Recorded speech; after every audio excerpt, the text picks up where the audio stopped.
Good evening and welcome to all the participants joined in the virtual session on work-life balance conducted by the Professional Skills Enrichment Committee of the Institute of Chartered Accountants of India in association with Heartfulness.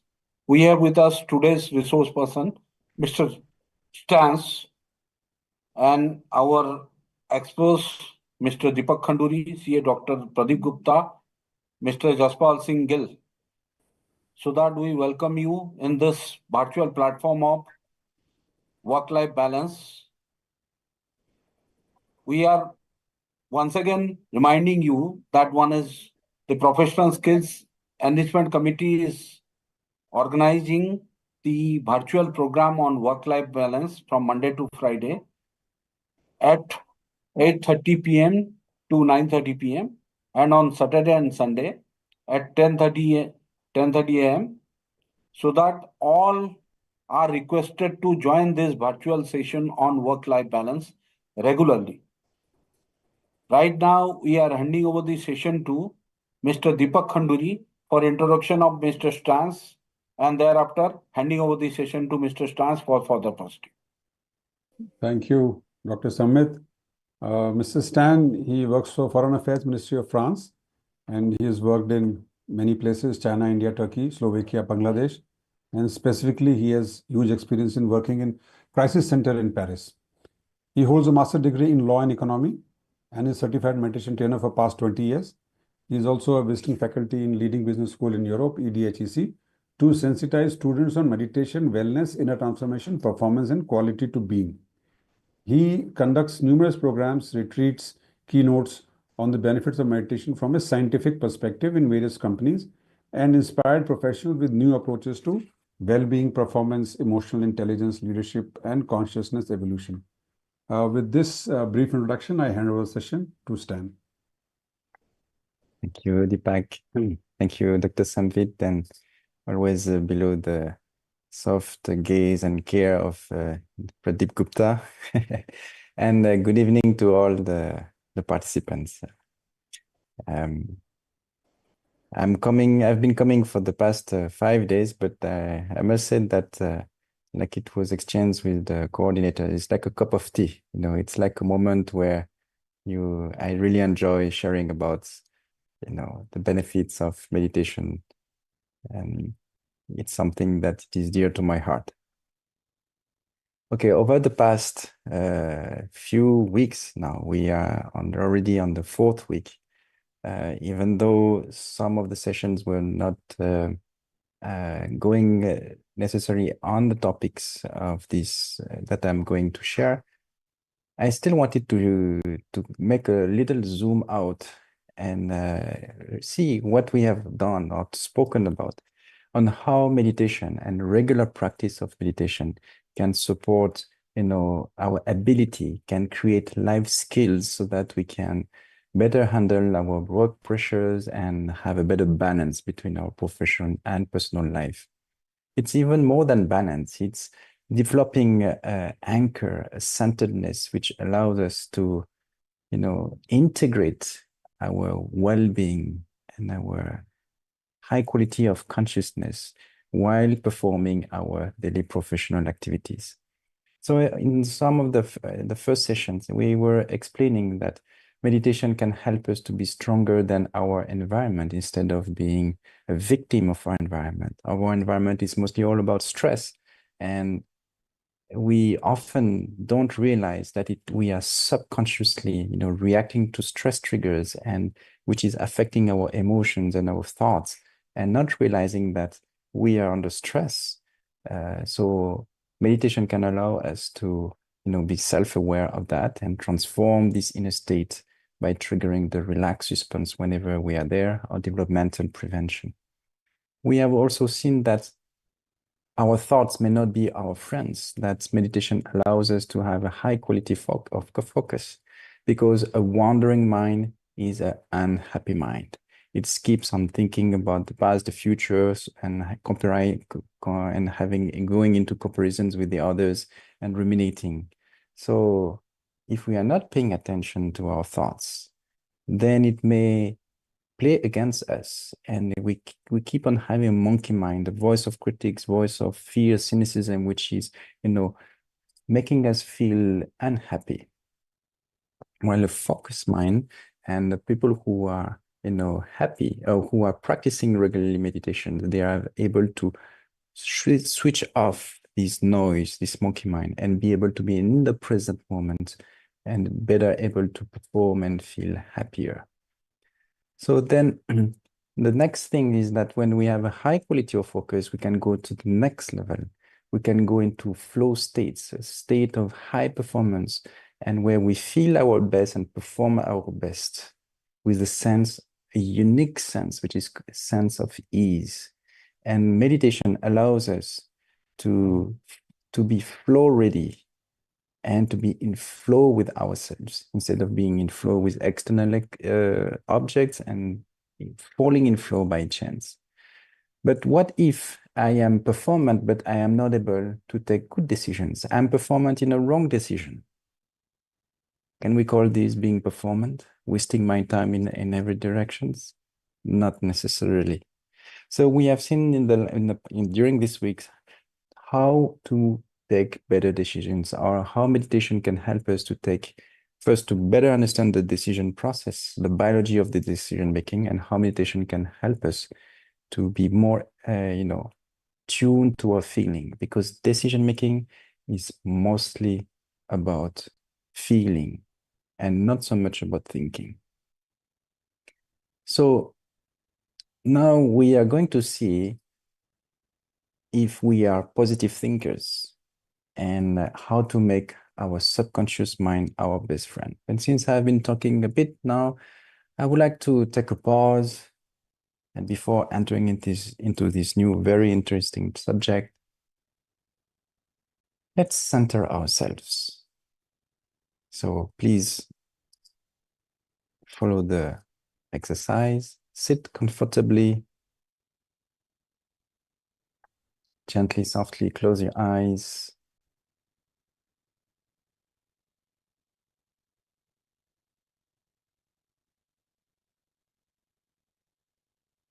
And you can take a deep breath in through the nose, inhale deeply. Exhale, let go. One more time. Inhale deeply through the nose. Exhale through the nose. Let go. One more time. Inhale. And let go. Now move your attention to the heart.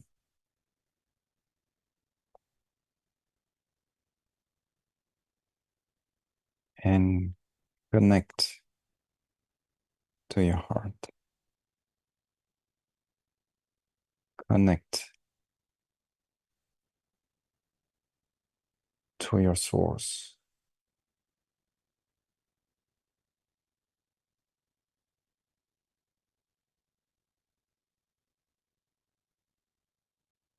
Connect with this deepest self,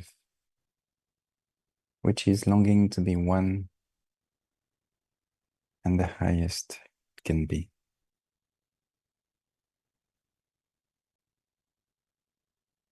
And call this deepest self to guide you in all your activities.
And that is all. Take your time. Keep your eyes closed for a few more moments, just to observe, savor, absorb this new state of being.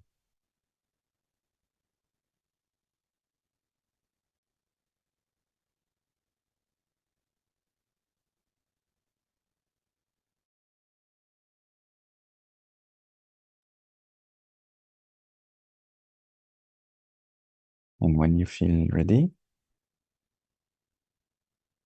you can slowly open your eyes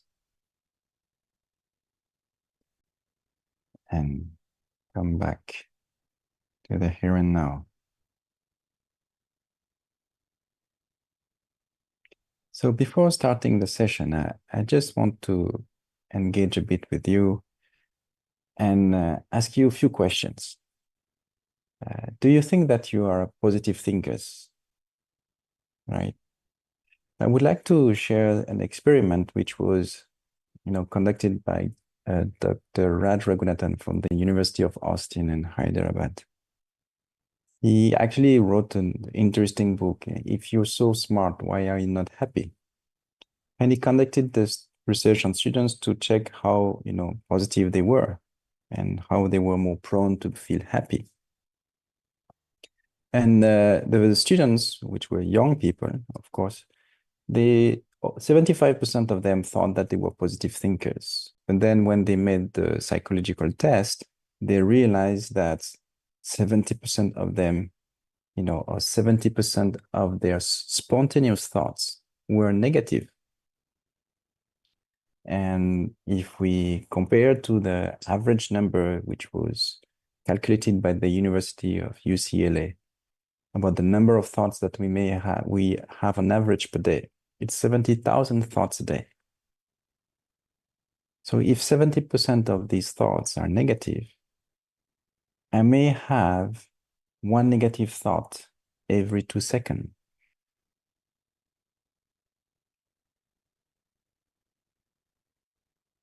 How would that not affect the way I feel, the way I interact, the way I take decisions with people? If every 2 seconds someone comes and remind me and tell me something negative, no, I would definitely be affected by that. So I have some other questions.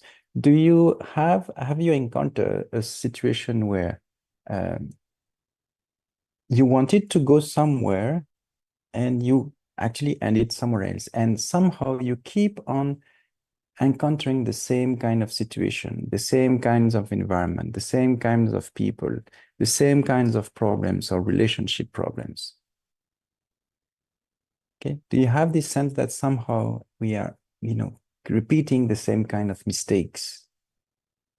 And even more, a third question, you know that something if you go in that direction, it will go wrong. And you try to avoid it, but even though you know it's wrong, you still continue to do it.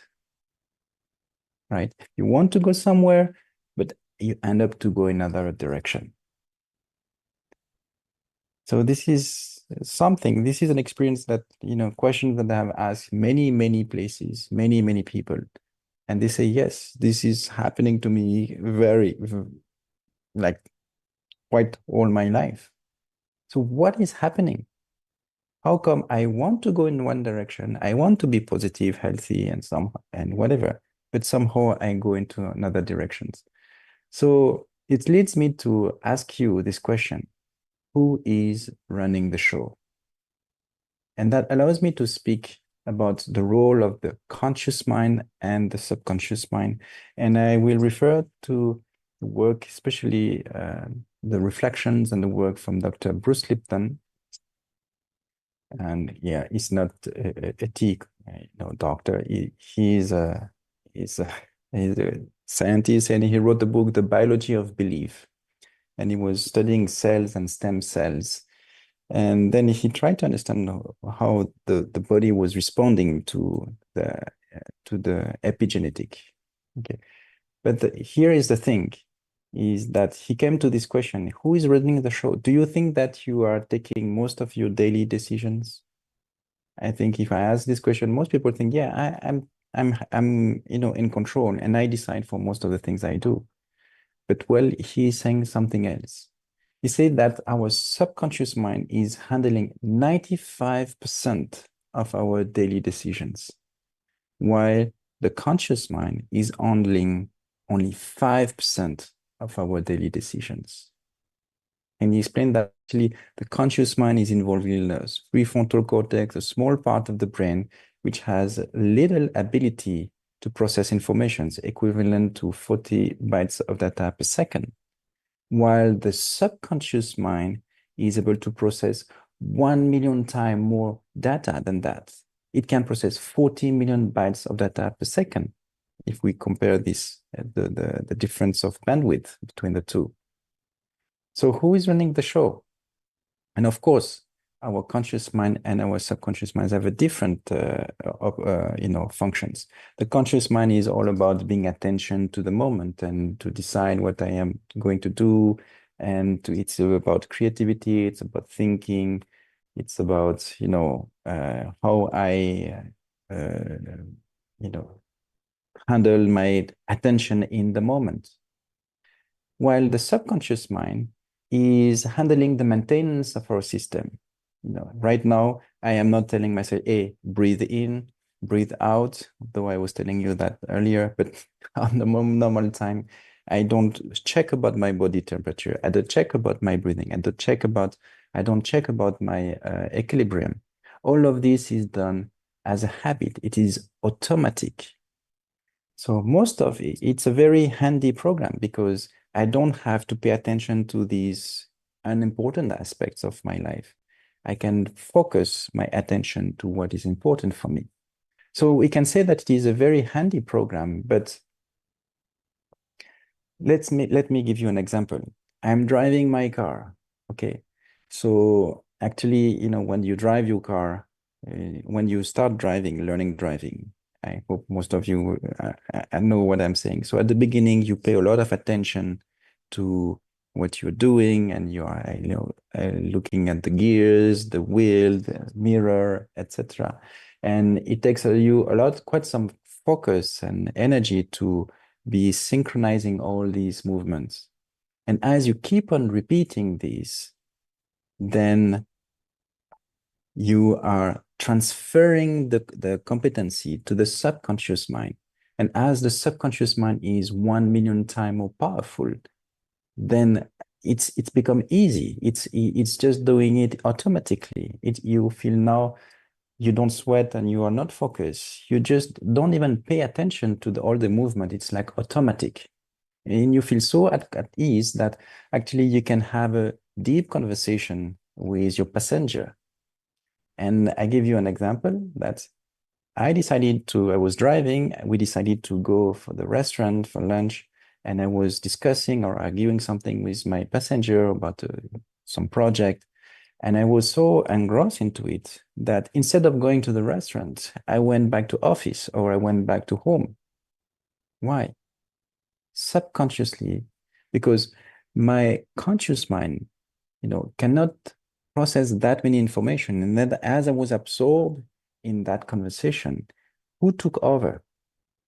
Who took the decisions below me? The subconscious mind. And how did it? By the past behaviors, the learned behaviors, the habits that I have, accumulated earlier. So it is a very handy program, but it can play against us. And let's go a little bit deeper. So what is the power of, positive thinking? So you see, 5% of our daily decisions versus 95% of daily decision, 40 bytes of data of ability to process, and 40 million bytes of data ability to process information. So who is running the show? The conscious mind or the subconscious mind? It's the subconscious mind. But then here is the hic, is that the subconscious mind was mostly built during the first 6-7 years of our lives. And at that time of super learning, there is no sense of good or right or bad and wrong. We are at the age of super learning and we just download all the informations from the external environment, whether it is good or bad. And this environment, all these informations are becoming my belief system. But what if that environment was a little bit challenging? What if during that time I was told, don't do this, don't do that, you're not good enough, you are not deserving, I don't love you, I leave you, whatever. These informations are becoming my belief system, my operating system, upon which my conscious beliefs, my conscious mind is evolving. So whenever I'm not paying too much attention, and not because I'm not intelligent, just because there is too many things to attend to, who is running the show? Who is taking the decisions? The subconscious mind. So I may have a positive thoughts, a good intention. I want to be healthy. I want to be wealthy. I want to be having good relationship. But if that positive intention coming from the conscious mind is not in line with my subconscious mind, the belief system, the framework that I had, that is handling most of my lives below my awareness, and it is not supporting the positive intention, that subconscious mind will always sabotage my positive thoughts. So to simplify, to come to the bottom line, the question that Dr. Bruce Lipton is asking is that, do I want to have a life which is 95% mostly built, 95% handled by a subconscious mind, mostly built during the first 6-7 years of life? And which is not a subconscious mind, which is not necessarily in line with the values that I have evolved, with the intentions that I want to have, my new aspirations. Okay? So we don't want that. So, but how can we do that? How can we, what do we do about it? Therefore, we will see that actually it is not the end, the only problem with the subconscious mind, but we are going to speak about it in the next sessions.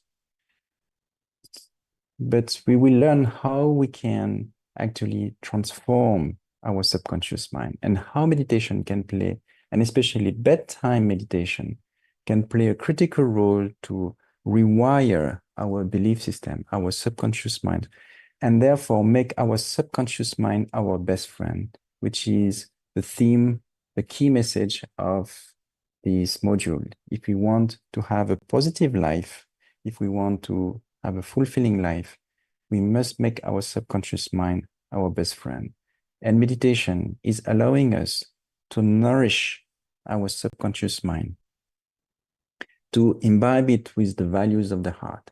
Instead of spending our time with phones and any kind of activities which are dumping information and any kind of information, feelings and emotions, why don't we nourish our subconscious mind, our consciousness, the roots of our consciousness with the values of the heart, with the feelings of the heart, love, care, compassion, kindness, appreciation, courage, etc.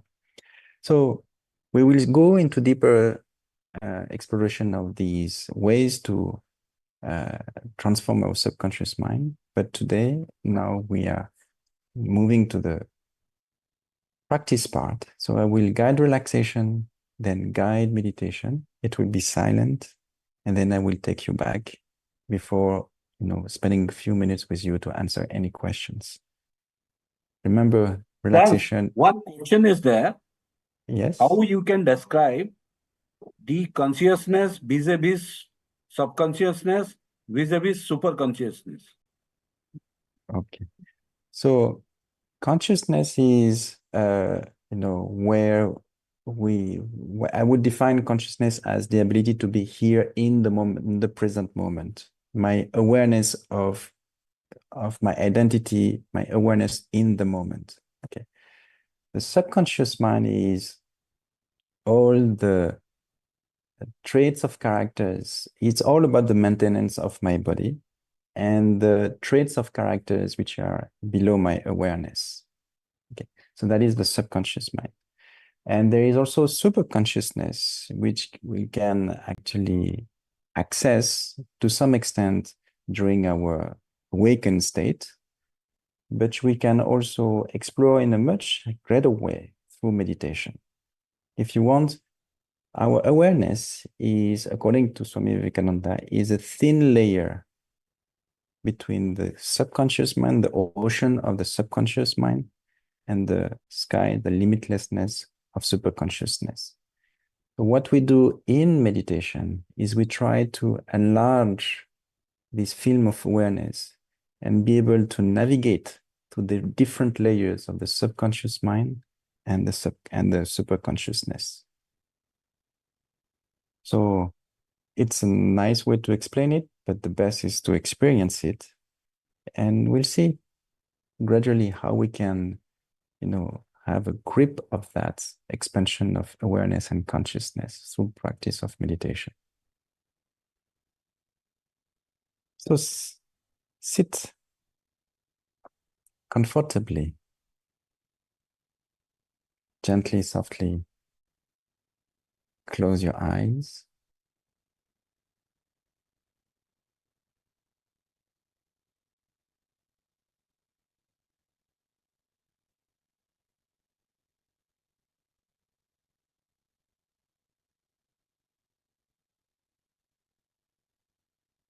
Breathe naturally and invite yourself to be relaxed.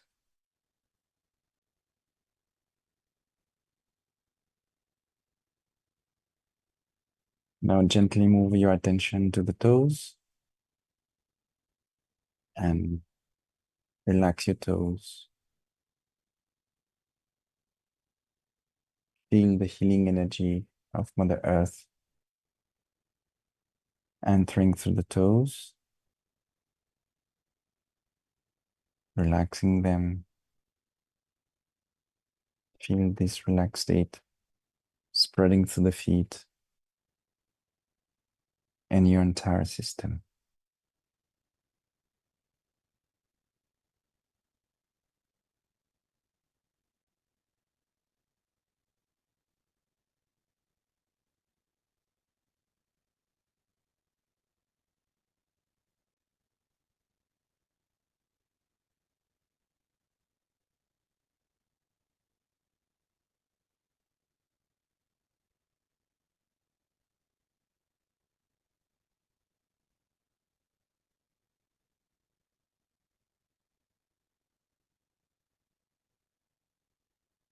Feel the energy now gently moving further up,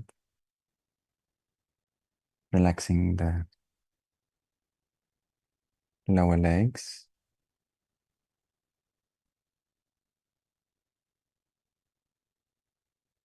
the calf muscles, the knees,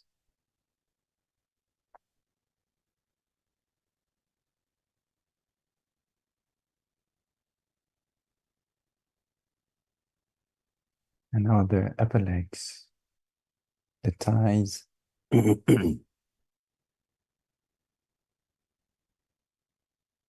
your entire legs, all the way up to the hips.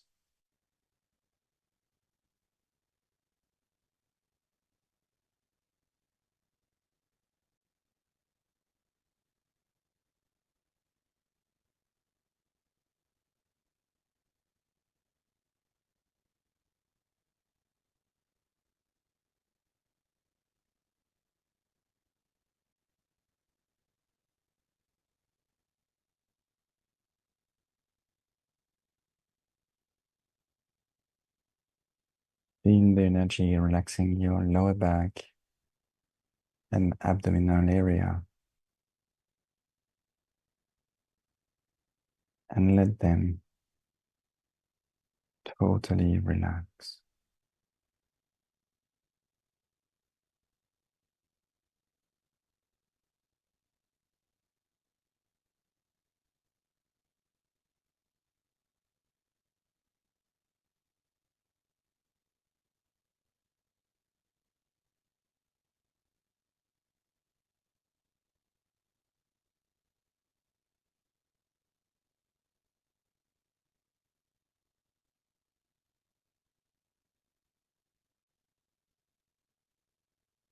The energy is now relaxing the upper back, spreading through the chest area,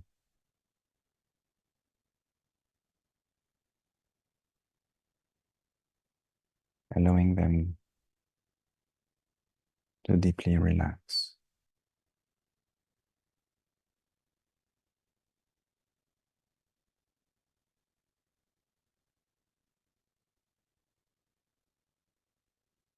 You can now feel the energy relaxing the shoulders, which are just melting away, letting go of any tension, weight, pain, tightness, trauma.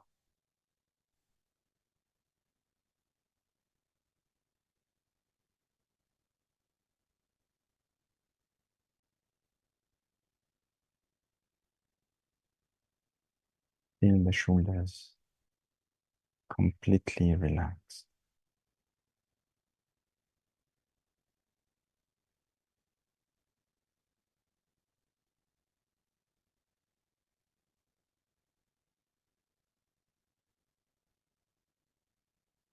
And now feel the energy slowly moving down the arms, relaxing the biceps, the elbows, forearms, the wrists, the hands, the fingers, all the way down to the fingertips.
Move your attention to the neck.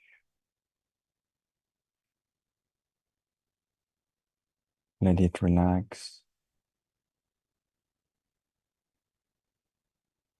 and feel the energy reaching your head, relaxing the back of the head, the sides, the ears, the temples, the cheeks, the jaws, all your face muscles.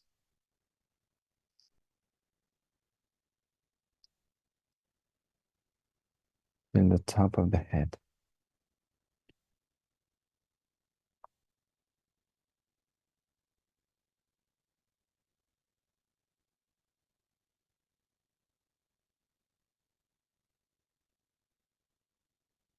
Your entire system is now relaxed, and your mind can relax. Then you can gently move your attention to the heart.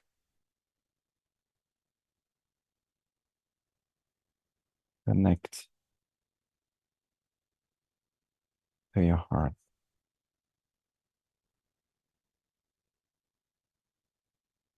Connect to the source of light already present there, and pulling your attention inwards, pulling your awareness within.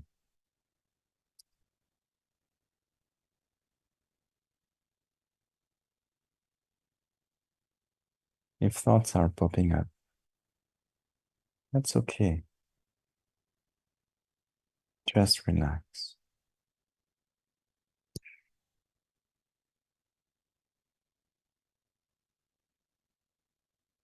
And if you go into very deep relaxed states, looking like sleeping states, that's okay.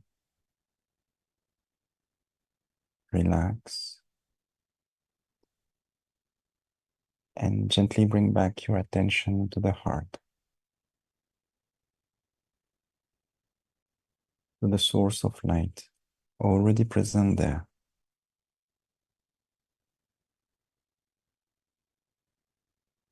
Drawing your attention inwards.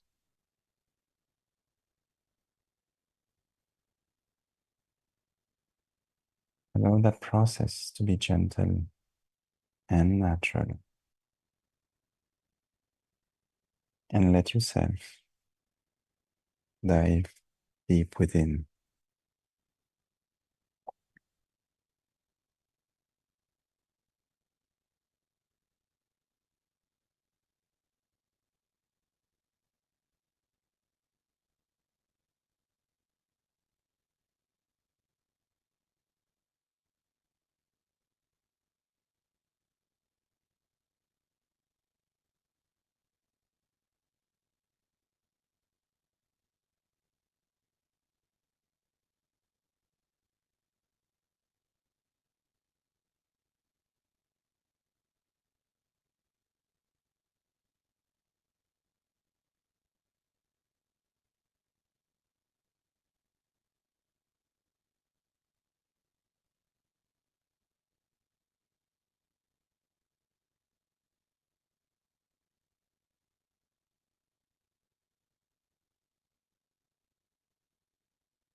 That is all.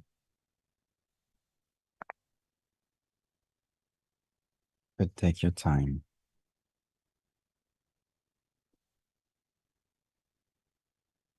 Keep your eyes closed.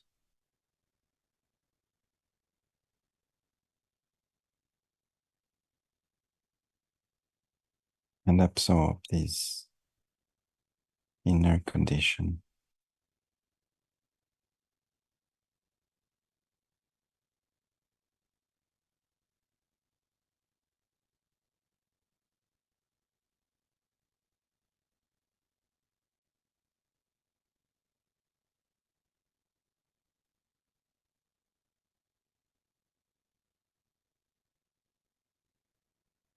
And when you feel ready, you can slowly open your eyes.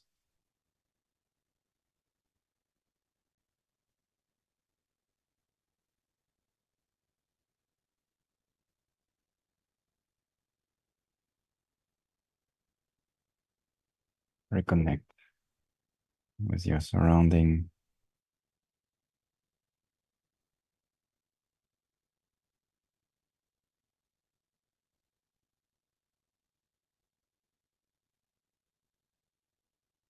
And come back to the here and now.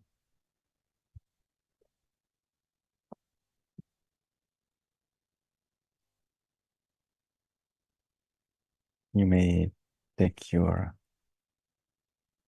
diary, whatever piece of paper you have and pen,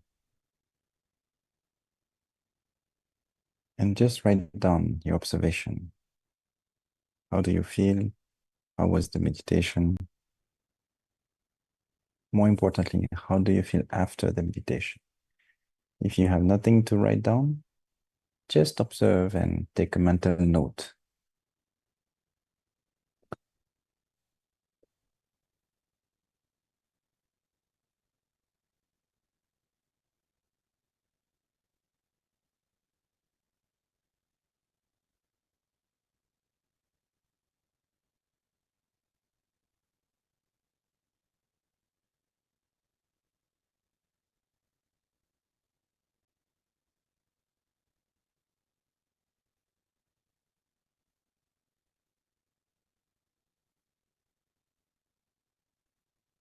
Okay. So let's take questions now.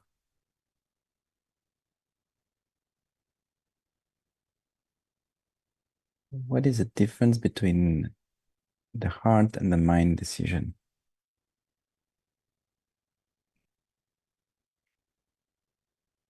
The mind decision is mostly what I think, what I desire, what I want. And the heart is more like, how do I feel? What do I need? Let's say I want to eat and I'm starving. It's two different levels. I want to eat. I'm not necessarily hungry, but I want to eat for whatever reason. And I'm starving. There is a need. It's come from the core of yourself. Hmm? So how to make better decision using your subconscious mind? Well, it's true, the subconscious mind is full of wisdom, but you will see in the next session that it can play against us. Because the first day is we can ponder about what was our childhood and whether I was in an environment which was positive or not. We may not have had such an easy childhood, and we may not have even if I had like a childhood without problem, it doesn't save me from problems, from emotional instability and deep sense of you know lack of confidence, lack of love, etc. And these are deeply, conditioning us below our awareness. So sometimes this subconscious mind can play against us, and we need to be more aware of that. But it is also a very handy program. And also one thing which is happening that the subconscious mind is learning a lot from our environment. And it is not necessarily learning the good things. Let me give you an example. I am driving. Okay, I have a driving license, which I passed in Europe. And I don't know if you have seen the movie or if you have been to Europe. Things are quite organized. So now I'm in Bangladesh and I'm driving. But roads are totally different. You cannot drive in the same way. And like in India, you have two lanes, but they are like four cars. So and you have one direction, but it's supposed to go in one direction, but there are two directions. So you learn to move in a different way. You subconsciously you start honking all the time. You start moving left and right, taking from the left, taking from the right. So you learn from the social body, from the social field.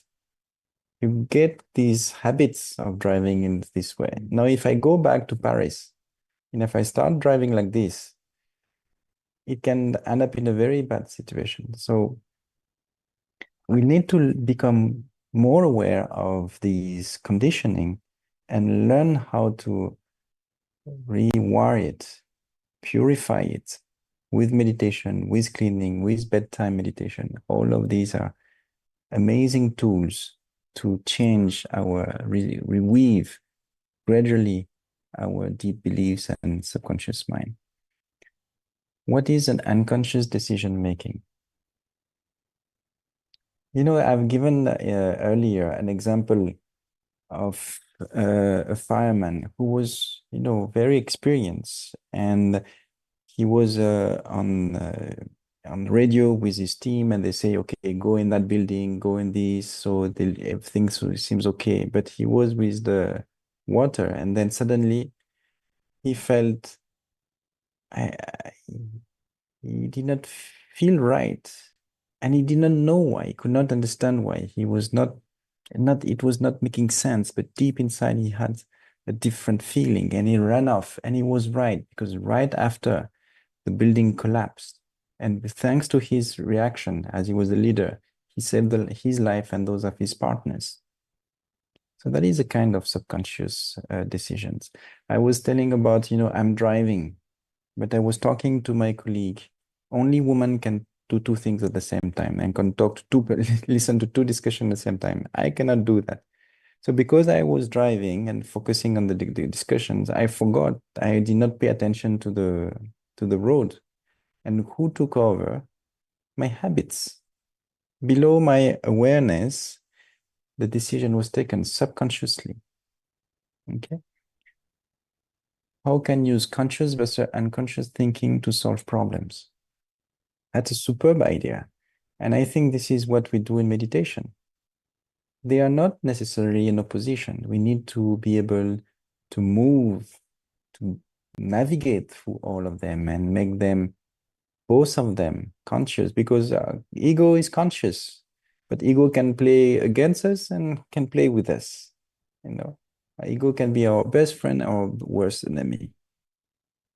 And in the same way, so when we meditate, we learn to navigate through the depths of the subconscious mind and to the sky of, super consciousness. It's difficult. I don't know if there is any definition from a scientific perspective of super consciousness, but I can use yogic science, and it is available there and dealt with in details. So meditation allows us to be open to different levels of awareness, perceptions, feelings, intuitions, which we can, maybe relate to superconsciousness. So that is what I think meditation allows us to combine the best of both of them. And not only that, they can, design them, they can grow them, they can nourish our subconscious and our consciousness and our superconsciousness to move into a direction that we aspire for evolution. Does subconscious mind make decisions for us times without conscious mind knowing? Yes, definitely. I think I have explained that earlier. How can subconscious affect your decision-making ability? Oh, that is a very good question because and totally related to business life. Let me give you an example. So you have a senior manager, very experienced, very strong, very smart. And then you bring a bad news. And he was like overstressed. And because of the overstress, he started behaving like a child of 6 years old. I want that. This is my right. I want this. Is it good for the company? No. Is it good for you? No. But so why do you take it? Because I want it. So the person, the rationality of that very experienced senior person was hijacked by the amygdala, and how then you're behaving. You move into the defense system in the behaviors that you have learned during the first 6-7 years. He's a senior manager, but he's behaving like he was like when he was a child. So this is, I can give you another example. When I was at the crisis center, it's a very experienced director. And, but because she was tired and then the cabinet entered and they say the minister will go on live televisions and wants to get the report and you will be explaining what is the action of France for this crisis. Even though the person was like most brilliant person, the youngest diplomat to enter the minister, ambassador several times. Then she was coming to me and she said, Stan, can you help me stop thinking? And she was starting crying because of the emotion outburst, because of then she panicked. She was not able, she was overwhelmed by our defense system from the subconscious mind and not able to use all our intelligence, all our brain resources. So then how would it do? How did I do? I took her into relaxation and a moment to connect. And just in 3 minutes, she could shift our mindset and she performed very well. So what is the role of the subconscious mind and executive decision making? So that was, what is the role of Okay, so I would dare to say that subconscious mind can help, decision making in a sense that if we are, tuning our past memories, emotions, history, and we are cleaning them, especially with the heartfulness cleaning, removing all the emotional charges and emotional conditioning, attachment, stuck, traumas, then we can transform this history, this past experience into wisdom. And that is very useful when we deal with people and when we take decisions. And of course, if we're able to access super consciousness, or we're able to elevate our awareness, understanding, and to step into the future, peep into the needs of society, of the organizations, of all the teams we are working with in the future, then we are actually, I guess, a better executive decision maker. With this, I think I am again out of time, but it was like really, thought-provoking questions. I am grateful for your participation and your questions and for the meditation together. We are thankful to Mr. Stans deliberating on that one as various aspects of the mind. Whenever we are talking about the consciousness, subconsciousness, and that one is super consciousness, as well as where we are thinking on that one is positive thinking, and the thinking for that one is uh, helpful for our decision making. And whenever we are talking about the unconscious decision making, all the aspects he has touched upon, and that one is it's beneficial for the participants whenever they are thinking on that one is how the consciousness or subconsciousness help in that one is in the making the decisions effectively. It's a good session. I'm also thankful to Mr. Deepak Khanduri, Dr. Pradeep Gupta, so that we are thankful to each and everyone present over here. And last but not least, we are thankful to the participants who has overwhelmingly participated in this live program on work-life balance.